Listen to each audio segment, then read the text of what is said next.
Okay, so welcome sa part 2. Okay, so sa part 1 nag-obtain ta og free body diagram which is nagyapon diri ha. No, pakilid lang sa nako kay para makita. Sige, so nato karon sa part 2. Part 2 na to kay evaluate na to ni siya. So pangitaon na to G1, G2 ug ang X na to. Sige, so first okay. So nga ba? So derive sa nato si G2 gikan na equation. No. Sunod, pangitaon na to ang equation for G1 para i-input na to either kang equation 1 or equation 2. No, so depende lang din na. Sige. So G2, no? Pwede na to ibutang diri si G2. So ngayon siyang G2 equals 2 times 41,900 minus G1 na to. G1. Okay. Ano, nangusog lang dito aning marker.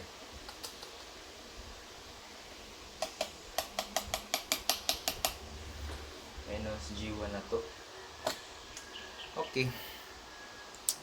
Sunod na siya dara.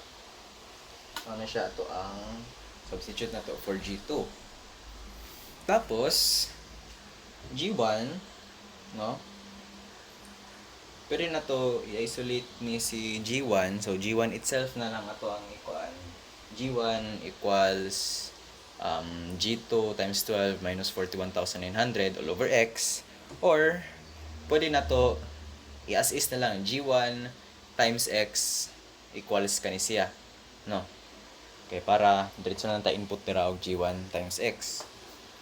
Okay. Ano siya to ang equation number 3 na to. Okay. Tapos kani siya, pwede na siya mahimong G1 times X is equivalent to 41,900 or kung ano ako, isa-isa na ako kaya para makita agad ba. So ibalhin nato si G1 sa pikas, may mo siya negative. So negative G1 times X equals to G2 times 12 minus 41,900 times 14.5. Okay. Yeah. Multiply both sides by negative 1. So natay G1 times X equals G2 times 12 minus or negative G2 times 12 di no? So negative G2 times 12 minus 41,900 times 14.5. Plus na sorry. Na. Okay na ba? Sige, so na-type po din na to i-input diri para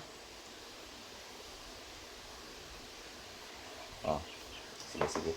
So input na to si G1 diri so no need na kang G2. So later na si G2 pakilid sana siya. So ano siya to? Ito ang equation number 1. Okay, goods. Sige. So substitute na to sa equation 1 sa ato ang second equation. Tapos so natay 0 equals negative G2 12 plus 41,900 times 14.5. Okay. Plus G2 times 19. G2 times 19 minus 48,700 times 14.5. Okay. So, gamit ano niya na equation, pwede na tayo mag G2. Sige. G2 equals, so gamitan na itong shift solve. No? So, kasi na itong shift solve. So, 0 equals negative X times 12 plus 41,900 times 14.5 plus 19x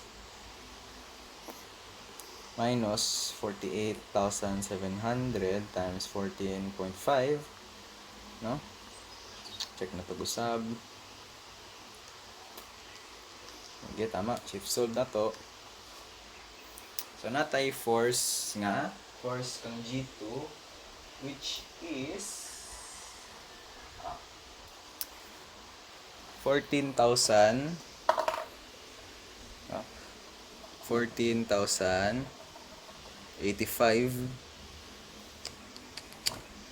85.71 pounds. Sige, so mauna na si G2 na to. Okay. Sige, sunod, pwede na to pangitaon si G1. Erase na ako ni siya. Okay, napusla naman ito na siya. No? Pangitaon na to si G1.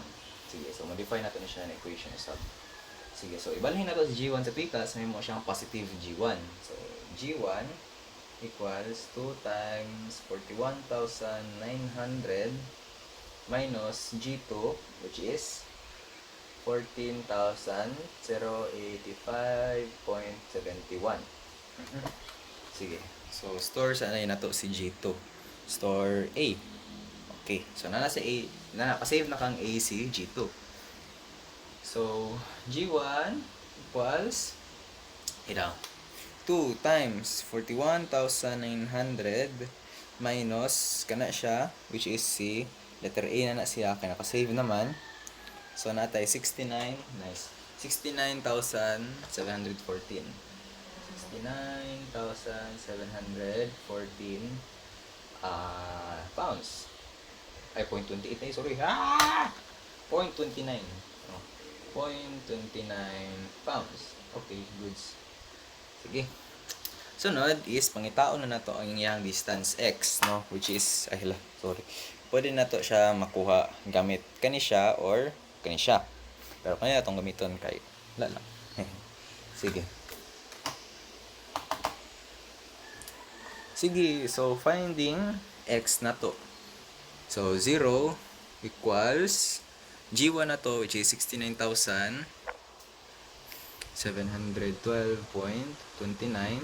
times x plus G2 na to, which is 14,085.71 times 19 minus 41,900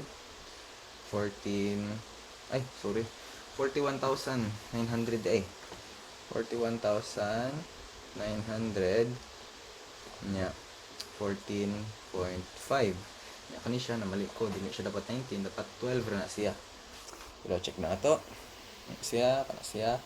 Okay, so shift solve ta para makita ng x or value ni x. So 69 la, save sa nato yung 69. So letter B na si 69,000 or si G1 na to. Check. So si A is G2, ang B na to is si G1. Okay.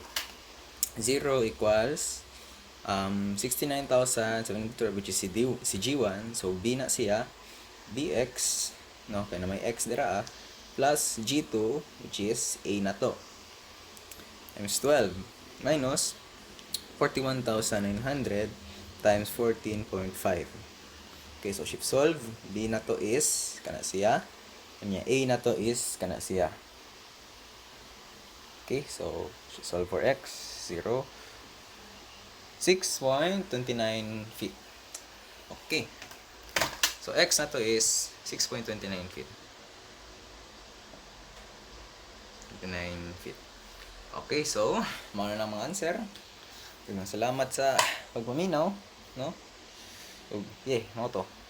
Okay, goods. Salamat.